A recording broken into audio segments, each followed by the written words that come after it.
Hi ಸ್ನೇಹಿತರೆ, ನಮಸ್ಕಾರ. ಸ್ನೇಹಿತರೆ, ಇವತ್ತಿನ ವಿಡಿಯೋದಲ್ಲಿ ಏನಪ್ಪಾ ಅಂತಂದ್ರ ಭಾರತೀಯ ರೈಲ್ವೆ ಇಲಾಖೆಯಲ್ಲಿ 10ನೇ ತರಗತಿ ಪಾಸ್ ಆದಂತಹ ಅಭ್ಯರ್ಥಿಗಳಿಗೆ ಅರ್ಜಿಗಳನ್ನು ಕರೆದಿದ್ದಾರೆ.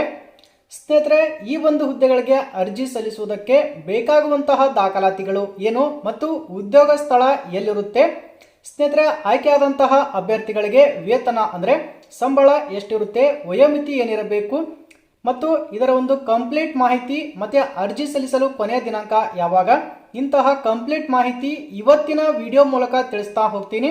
ಸ್ನೇಹಿತರೆ, ವಿಡಿಯೋ ಮಾತ್ರ ತುಂಬಾ ಇಂಪಾರ್ಟೆಂಟ್ ಆಗಿರುತ್ತೆ. ವಿಡಿಯೋವನ್ನ ಮರೆಯದೆ ಕೊನೆವರೆಗೂ ನೋಡಿ. ಸ್ನೇಹಿತರೆ, ಇಲ್ಲಿ ನೋಡ್ಬೋದು RRB ಅಂತ. ಇಲ್ಲಿ ಏನಪ್ಪಾ ಅಂತಂದ್ರ ನೇಮ್ ಆಫ್ ದಿ ಪೋಸ್ಟ್ ಅಂದ್ರೆ ಸ್ನೇಹಿತರೆ ಇಲ್ಲಿ ಎರಡು ರೀತಿಯಾದಂತಹ ಹುದ್ದೆಗಳು ಖಾಲಿ ಇದಾವ. ಮೊದಲನೇದಾಗಿ ಸಬ್ ಇನ್ಸ್ಪೆಕ್ಟರ್ ಮತ್ತು ಎರಡನೇದಾಗಿ ಕಾನ್ಸ್ಟೇಬಲ್ ಹುದ್ದೆಗಳೇನಪ್ಪ ಅಂತಂದ್ರೆ ಇಲ್ಲಿ RRB ಇಲಾಖೆಯಲ್ಲಿ ಖಾಲಿ ಇವೆ. ಸ್ನೇಹಿತರೆ, ಅಪ್ಲಿಕೇಶನ್ ಯಾವಾಗಿಂದ ಸ್ಟಾರ್ಟ್ ಆಗುತ್ತೆ ಅಂದರೆ 15/4/2024 ಅಂತ ಕೊಟ್ಟಿದ್ದಾರೆ. ಅಂದರೆ ಇವತ್ತಿನಿಂದ ಸ್ಟಾರ್ಟ್ ಆಗಬೇಕಿತ್ತು. ಆದರೆ ಸ್ನೇಹಿತರೆ ಇನ್ನೂ ಅಪ್ಲಿಕೇಶನ್ ಓಪನ್ ಆಗಿಲ್ಲ. ಇವತ್ತು ಸಾಯಂಕಾಲ ಅಥವಾ ನಾಳೆಯಿಂದ ಅಪ್ಲಿಕೇಶನ್ ಸ್ಟಾರ್ಟ್ ಆಗುವಂತಹ ಬಹಳಷ್ಟು ಸಾಧ್ಯತೆ ಇದೆ. ಇನ್ನು ಸ್ನೇಹಿತರೆ ಕ್ಲೋಸಿಂಗ್ ಡೇಟ್ ಅಂದರೆ ಈ ಅಪ್ಲಿಕೇಶನ್ ಯಾವಾಗ ಕ್ಲೋಸ್ ಆಗುತ್ತೆ ಅಂದರೆ 14/5/2024 ಅಂದರೆ ಮುಂದಿನ ತಿಂಗಳು 14/5/2024 ಅಂತ ಕೊಟ್ಟಿದ್ದಾರೆ. ಅಂದರೆ ಸ್ನೇಹಿತರೆ ನಿಮಗೆ ಬರೋಬ್ಬರಿ 1 ತಿಂಗಳುಗಳ ಕಾಲ ಅವಕಾಶ ಇದೆ ಈ ಹುದ್ದೆಗಳಿಗೆ ಅರ್ಜಿಗಳನ್ನು ಸಲ್ಲಿಸೋದಕ್ಕೆ. ಇನ್ನು ಸ್ನೇಹಿತರೆ ಈ ನೇಮ್ ಆಫ್ ದಿ ಪೋಸ್ಟ್ ನೋಡ್ಬೋದು. ಸಬ್ ಇನ್ಸ್ಪೆಕ್ಟರ್ ಹುದ್ದೆಗಳಿಗೆ ಗ್ರ್ಯಾಜುಯೇಟ್ ಅಂದರೆ ಪದವಿ ಪಾಸ್ ಆದರೆ ನಡೆಯುತ್ತೆ. ಇನ್ನು ಸ್ನೇಹಿತರೆ ಕಾನ್ಸ್ಟೇಬಲ್ ಹುದ್ದೆಗಳಿಗೆ ನೀವು ಜಸ್ಟ್ 10ನೇ ತರಗತಿ ಪಾಸ್ ಆದರೆ ನಡೆಯುತ್ತೆ. ಯಾವುದೇ ರೀತಿಯಾಗಿ ಎಕ್ಸ್ಪೀರಿಯನ್ಸ್ ಕೇಳಿಲ್ಲ. ಆಯ್ಕೆಯಾದಂತಹ ಅಭ್ಯರ್ಥಿಗಳಿಗೆ ಸಬ್ ಇನ್ಸ್ಪೆಕ್ಟರ್ ಹುದ್ದೆಗಳಿಗೆ 6th ಪೇ ಅಂತ ಕೊಟ್ಟಿದ್ದಾರೆ. ಅಂದರೆ ನಿಮಗೆ ಸ್ಟಾರ್ಟಿಂಗ್ ಸ್ಯಾಲ್ರಿ ಬಂದ್ಬಿಟ್ಟು 35,400 ರೂಪಾಯಿಂದ ಸ್ಯಾಲ್ರಿ ಸ್ಟಾರ್ಟ್ ಆಗುತ್ತೆ.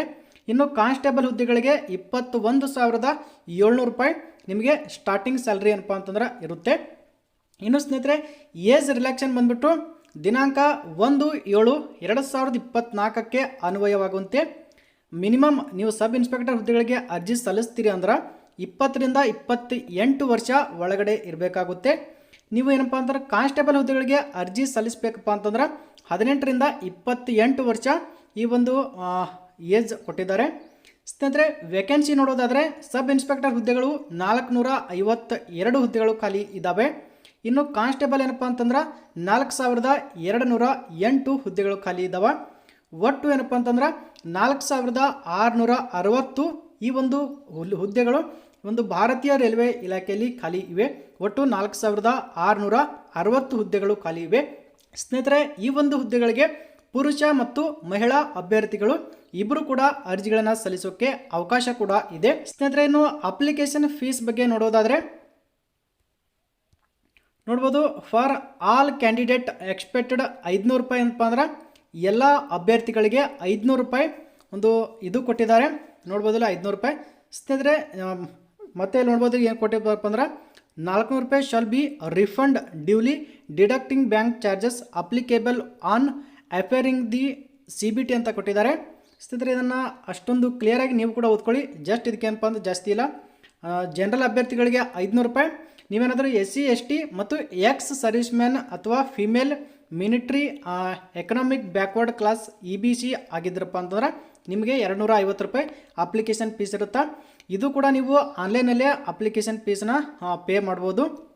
ಸ್ನೇಹಿತರೆ ಈ ಹುದ್ದೆಗಳು ಎಲ್ಲೆಲ್ಲಿ ಖಾಲಿ ಇದಪ್ಪ ಅಂತಂದ್ರೆ ನಮ್ಮ ಕರ್ನಾಟಕದಲ್ಲಿ ನೋಡೋದಾದರೆ ಫಸ್ಟು ಬೆಂಗಳೂರು ಮಾತ್ರ ಇದೆ, ಮಿಕ್ಕಿರೋದೆಲ್ಲ ಬೇರೆ ರಾಜ್ಯದಲ್ಲಿ ಇದೆ.